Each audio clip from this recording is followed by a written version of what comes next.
जय श्री कृष्ण, जय श्री राधे। आउनुहोस् एउटा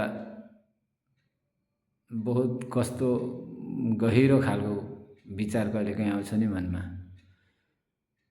जीवनमा सबै थोक देखिन्छ, सबैजना आफ्नो आफ्नो काममा लागेका छन् आफ्नो आफ्नो तरिकाले। कोहीसँग अकुत सम्पत्ति छ, लाखौं करोडको मालिक छ। कोहीसँग बिहान जसो तसो खायो भने बेलुकाको लागि व्यवस्था छैन। हर प्रकारका व्यक्तिले मान्छेले भरिएको यो संसार छ। यो सब देखेर कहिलेकाहीँ सबैको मनमा प्रश्न उठ्छन्, सहजै प्रश्न उठ्छन्। एकदम साधारण प्रश्न हुन्, तर जुन प्रश्न हो यो एकदम मूल गहिरो भित्र अन्तरात्माबाट आएको प्रश्न। सबै थोक देखेपछि अब उसको मनमा के प्रश्न आउँदो रहेछ भने, हाम्रो मनमा के प्रश्न आउँछन् भने, यो जीवनमा साँचो सुखी चाहिँ को रह, साँचो सफल व्यक्ति चाहिँ को रहेछ? किनकि देखिन्छ लाखौं करोडपतिको मालिक भएर पनि जीवनमा शान्ति छैन, सुख छैन। ऊ पनि केही न केहीको चिन्ताले ग्रसित छ, औषधि लिनुपर्छ। र जोसँग इच्छा खायो भरेको लागि व्यवस्था छैन, त्यो पनि त्यो करोडपति भन्दा धेर जीवनमा हाँसिरहेको छ, प्रसन्नता छ, सबैसँग राम्रो व्यवहारवादी छ भने यसमा एकदम बुझ्नै नसक्ने कस्तो हो कस्तो भित्र एउटा मनलाई निचोर छ। के चाहिँ रहेछ वास्तवमा सफलता चाहिँ के रहेछ त्यसो भने? यो प्रश्न जरुर उठ्छ सबैको मनमा।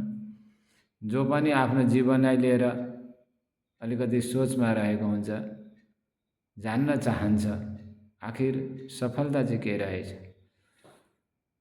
भने यी प्रश्न उठ्छन्।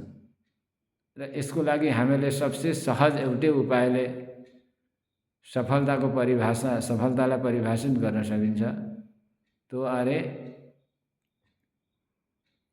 मेरो जीवनमा अथवा कसैको जीवनमा कतिको सुख, शान्ति, परिपूर्णता, आत्मसन्तुष्टि यी गुणहरू छन्, यो भावहरू छ। जसको जीवनमा यी सब परिलक्षित हुन्छन्, सन्तोषमा छ, अभावको अनुभव छैन, सधैँ मनमा शान्ति छ भन्ने हामीहरूले यस्ता व्यक्ति अथवा आफै पनि छौँ भने जान्नु हामीहरू सफलताको मार्गमा छौँ। र यदि हामीहरूको मनमा शान्ति छैन, स्थिरता छैन, एकाग्रता छैन, सबैमा सद्भाव छैन, स्वीकार्यता छैन सबैमा भने जान्नु